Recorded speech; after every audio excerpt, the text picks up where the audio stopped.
Good morning, students.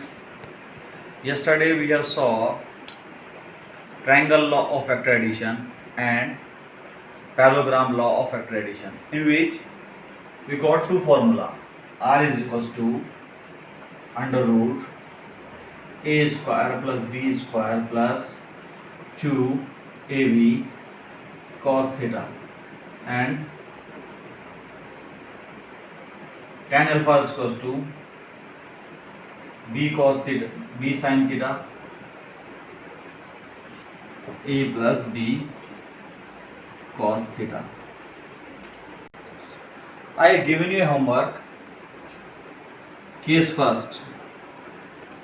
If theta is equals to 0 degree, यदि दो आपके जो है वेक्टर हैं, vector a and vector b, तो इन दोनों के बीच का एंगल कितना है अभी देखा जाए तो इन दोनों के बीच का एंगल इतना है थीटा। अभी मैं कह रहा हूँ कि मैंने एंगल को क्या कर दिया बेटे, 0 कर दिया। वेक्टर ए भी इधर ही है और वेक्टर बी भी इधर ही है। फाइनली थीटा की वैल्यू रख दो उसमें, तो रिजल्टेंट कितना आ जाएगा आपका a square plus B square plus 2ab cos 0।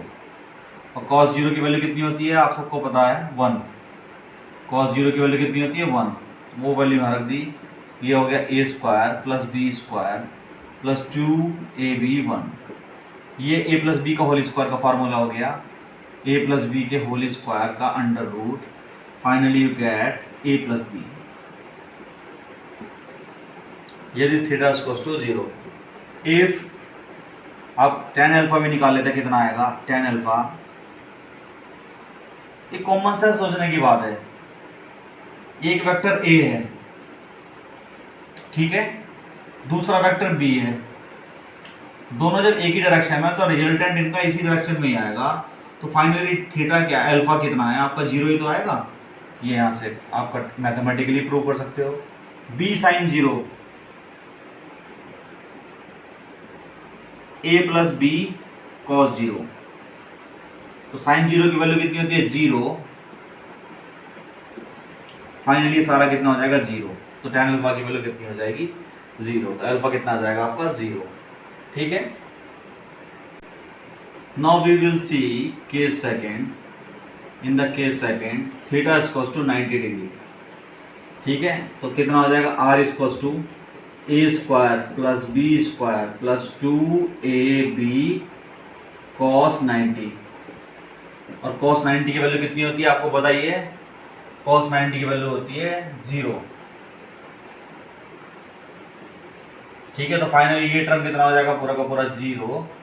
r बराबर कितना आ जाएगा अंडर रूट ए स्क्वायर प्लस बी स्क्वायर, ठीक है। नाउ अब tan अल्फा निकाल लेते हैं।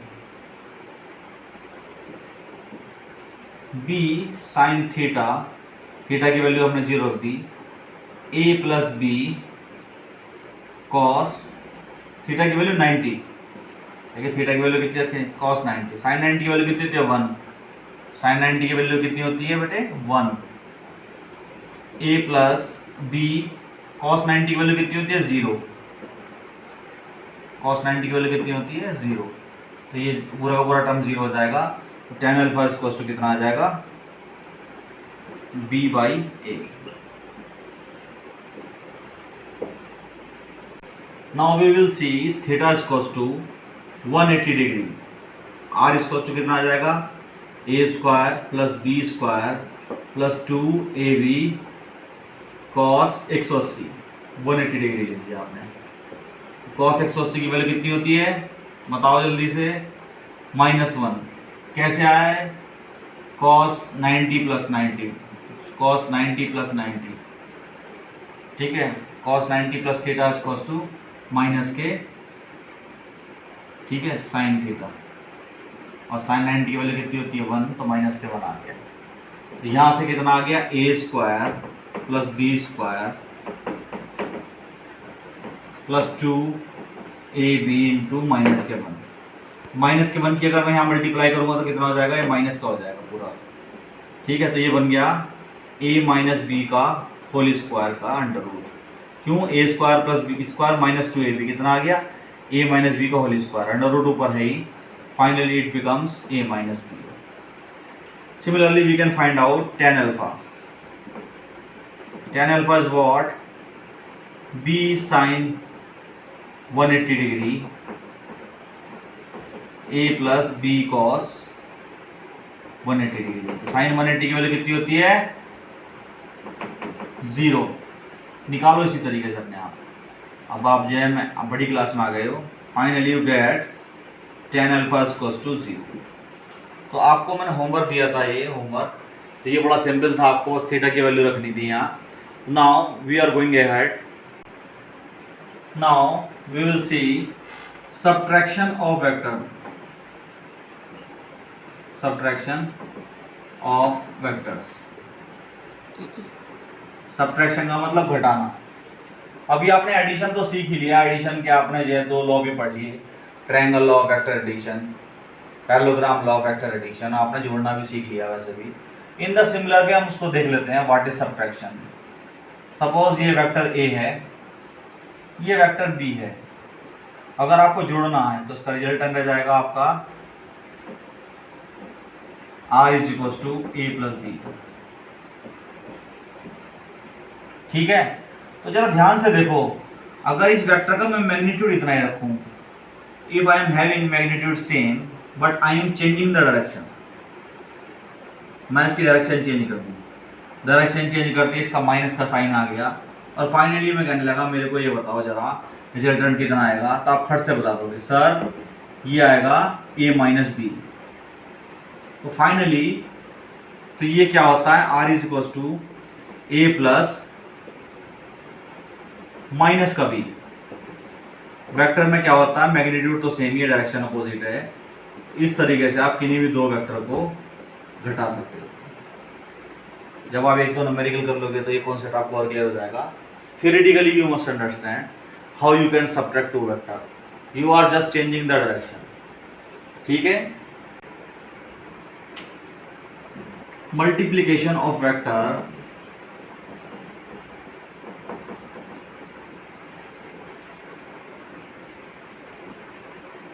बाई ए स्केलर क्वांटिटी या बाई ए स्केलर क्वांटिटी लिख लेते हैं। कि आपने क्या करा, कोई वेक्टर ए है, उसको किसी एक स्केलर क्वांटिटी के से गुणा कर दिया, तो इन दोनों की क्वांटिटी का मल्टीप्लाई होकर जो आपका रिजल्टेंट वेक्टर बनेगा वो भी एक वेक्टर ही होगा। इसको समझ लेते हैं। क्या आपने फॉर्मूला पढ़ा है, P equals to mv। P क्या है, momentum is equals to mass into velocity. तो मास क्या है, एक स्केलर क्वांटिटी है, कांस्टेंट क्वांटिटी है। तो अब जरा ध्यान से देखो कि मान लो किसी की वेलोसिटी थी 15 मीटर पर सेकेंड और मास था उसका 10 किलोग्राम। ठीक है, तो मोमेंटम हो गया कितना, 150 किलोग्राम मीटर पर सेकेंड। फाइनली आपने देखा when we multiply any scalar quantity with a vector, तो ये उतने ही टाइम्स बढ़ जाता है। कि फॉर एग्जांपल एक वेक्टर था 1 मीटर का, अब मैंने उसको 5 से मल्टीप्लाई कर दिया 5 में, अब ये कितना हो गया 1 2 3 4 एंड 5। ठीक है, तो 5 टाइम्स बढ़ गया, ये कितना आ जाएगा 5। ठीक है, ए, तो ये रिजल्टेंट आ जाएगा आर वेक्टर। तो जब हम किसी भी वेक्टर को किसी स्केलर क्वांटिटी से मल्टीप्लाई कर देते हैं तो उतने ही टाइम इंक्रीज हो जाता है। ठीक है, इसका एग्जाम्पल मैंने आपको बता दिया। Now we will see one of the most important unit vector. ये है तो बड़ा सिंपल सा, ठीक है, लेकिन इसको समझ लो। कोई भी वेक्टर ए है वो क्यों वेक्टर कहलाता है, एक तो उसका क्या होता है मैग्नीट्यूड, ठीक है, और साथ में उसकी डायरेक्शन को ऐसे शो करते हैं। तो ये ए क्या है, ये यूनिक वेक्टर है जो क्या बताता है, इट गिव्स ओनली डायरेक्शन। तो इसको अगर मैं ऐसे लिखना चाहूँ तो ऐसे भी लिख सकता हूँ, वेक्टर ए बटे ए का मैग्नीट्यूड बराबर यूनिट वेक्टर ए। तो यूनिट वेक्टर डायरेक्शन क्या बनेगी, unit vector have unit magnitude. एक मैग्नीट्यूड कितना होगा इसका, 1, and having a specific direction, क्या रखता है, एक स्पेसिफिक डायरेक्शन होती है, इसी वजह से उसको कैप से लगाते हैं। ठीक है, अब हम देखते हैं ऑर्थोगोनल यूनिट वेक्टर, इससे आपको क्लियर हो जाएगा ये क्या है, इससे क्लियर हो जाएगा। ऑर्थोगोनल यूनिट वेक्टर, ठीक है।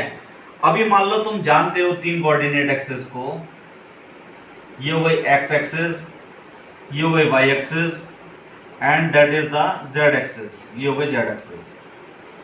ठीक है, अब मैं कहता हूं कि एक्स एक्सिस में यूनिट वेक्टर कितना कहलाता है, आई, वाई एक्सिस में यूनिट वेक्टर कितना कहलाता है, जे। कैप जरूर लगानी है, ये ध्यान रखना, कैप का मतलब टोपी, और जेड एक्सिस का क्या कहलाता है, के। तो ये क्या कहलाता है, एक्स एक्सिस का यूनिट वेक्टर है आई, वाई एक्सिस का यूनिट वेक्टर है जे, जेड एक्सिस का यूनिट वेक्टर है के। इनके मैग्नीट्यूड कितने हैं, एक, क्योंकि यूनिट वेक्टर है यूनिट मैग्नीट्यूड। ठीक है, ये क्या करते हैं, आई जे के एक्स वाई और जेड एक्सिस के यूनिट वेक्टर हैं, और हम इनको कहते हैं ऑर्थोगोनल यूनिट वेक्टर। मैं दोबारा से रिपीट कर देता हूं, एक्स वाई जेड एक्सिस के कोऑर्डिनेट जो यूनिट वेक्टर होते हैं i j k, that are called the orthogonal unit vector. और ये तीनों जो है एक दूसरे के ऑर्थोगोनल होते हैं। ऑर्थोगोनल का मतलब आप अच्छे से जानते हो, जो नहीं भी बच्चे जानते हैं उनको समझ लेना चाहिए। ऑर्थोगोनल का मतलब होता है perpendicular, x axis y axis के परपेंडिकुलर है, वाई एक्सिस जेड एक्सिस के परपेंडिकुलर है, जेड एक्सिस एक्स एक्सिस के परपेंडिकुलर है। ये तीनों एक दूसरे के परपेंडिकुलर हैं, ये तीनों एक दूसरे के ऑर्थोगोनल हैं, that is called i j k are the orthogonal unit vector.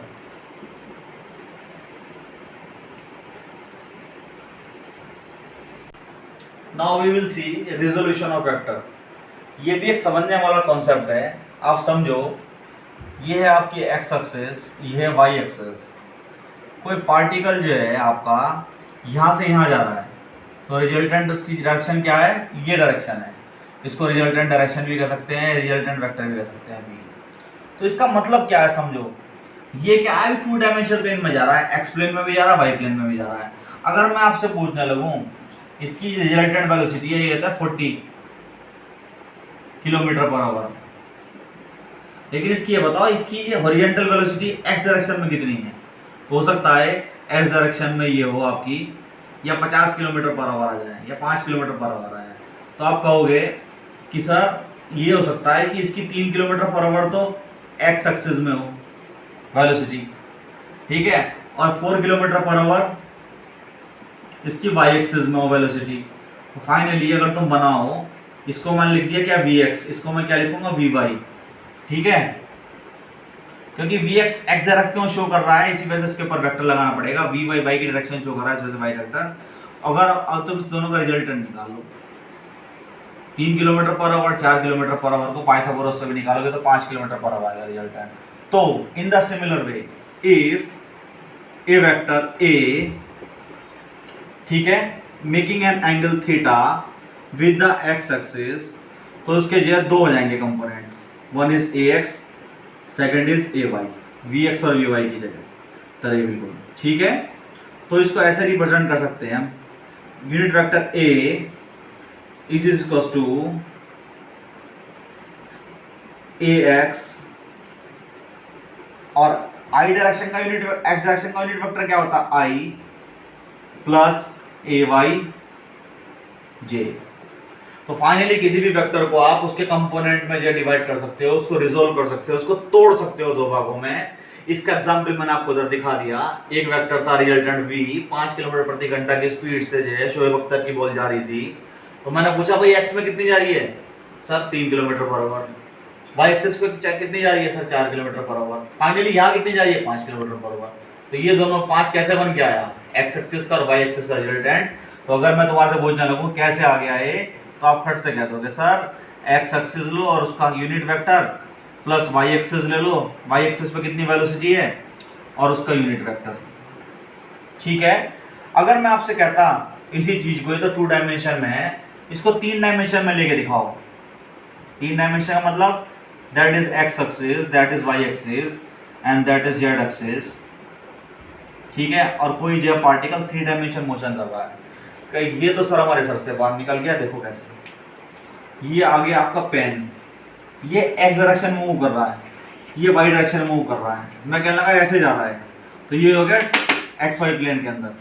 मैं कहने लगा ये ना ये ऐसे जा रहा है, तो अभी तुम ध्यान से देखो, ये एक्स एक्सिस में भी जा रहा है, ये वाई एक्सिस में भी जा रहा है, और ये जेड एक्सिस में भी जा रहा है।